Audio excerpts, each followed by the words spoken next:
And we're happy to have in studio with us this morning Jennifer Baria from the EDC. Good morning. Good morning. Thanks for having me. Sure. Good to have you on the air with us this morning. What are we talking about here? A couple of big things. We've got our combination lunch with the Chamber on Friday.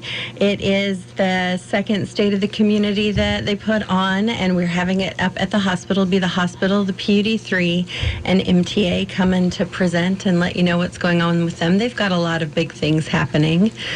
I feel like they always do, though. I meet with the hospital, and it's just list. They have a lot going on. They do. Pretty impressive. It's nice. It's good for our community. For sure.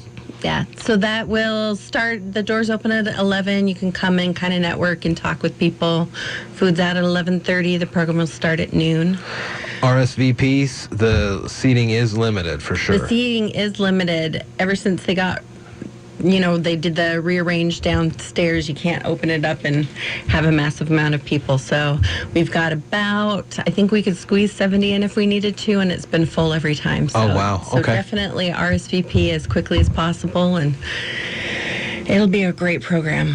ChooseMason.com, the website. Also, you can email Karin at masonedc.com, and that's a good way to get in on that one for sure. You don't want to miss that program. Yes, it's a great program. We also have, we've got the draft strategic plans for each industry from our consultant. We got those on Friday, so those will be up on the website for comment, hopefully this afternoon, if not tomorrow. So you can just start folding that in. We had our Economic Development Association conference at Moses Lake over this last week, and it was pretty interesting, the discussions that happened around strategic planning for communities and how people want to be involved. If they're not involved, if you hire a consultant to come in and do it, the whole thing, and there's no interaction, people just don't buy into it. And the plan, it's one of those where it just sits on the shelf and gets a little dusty, and you're like, yeah, we did it, check that box off. But it's how important it is for the community to buy in on it. So the forums that we had that talked about each industry, we had a really great turnout for those. We want to have as much input as possible. It is a living document. It's not going to be we're never going to change it. If something isn't working, we're going to change it and fix it and try and figure out a way for it to actually move forward. What were some of the things that and if you haven't had a chance to digest all of that information from George Sharp and his company on those strategic solutions for the roundtable, that's fine. But what did you hear over the weeks that kind of was a similar? I like that interaction. I never even really thought about that.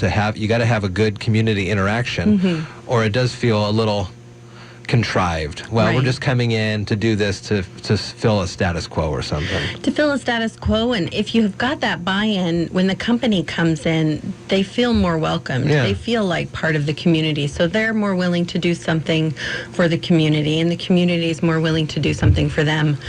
I think a lot of it was around the spirit of the people. It's a huge factor in what companies look at. You hear quality of life, and we definitely have that around here. Sure.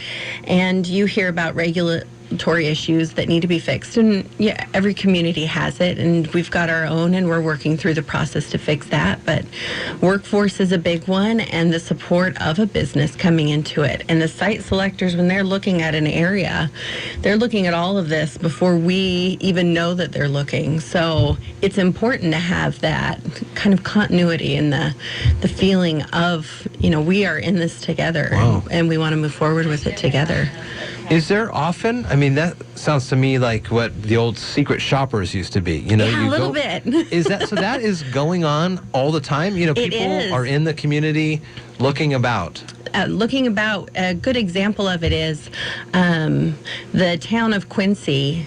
We talked about this at our association conference, but the town of Quincy has just, over the past, I want to say 4 years, they've built 8 server farms for the big companies. They're a town of 7,000 people, and they've built up this opportunity, and it's a big opportunity because you've got Microsoft there, you've got Dell there. Sure. The competitors aren't even letting you know that they're looking. They're going, well, what? what is happening, then I need to start looking. So they do all of the search online. You check out the media, you check out the people, you check out the community, and you're looking at all of that before they even approach the county, the city, or the EDC about coming in and, we're interested. They've already done their research. Sure. Yeah. And a server farm may not bring in hundreds of jobs or something, but if they can show that, well, if that tech giant knows, they must know something. Something's happening. And you'd be surprised at the number of jobs. Over the past 4 years, they've brought in 600 jobs. Oh, and wow. about 98% of those are over $20 an hour. Excuse me. Wow. So it is good, especially if you're getting some of those kind of clusters. They're going there because the price of land is right, the power is wickedly cheap because they've got their own dams over in Grant County. So they can kind of quote whatever price they want to quote, and they've got the fiber, which we have here as well, but they have it in a bigger redundancy. They've got 8 companies that handle it, so if one goes down, they feed each other. So we've got some good places as good examples of what it is that we need to do. I think that's the real importance of coming together on our level as a community, to be able to look at what's happening, what are people changing, and what's making it better.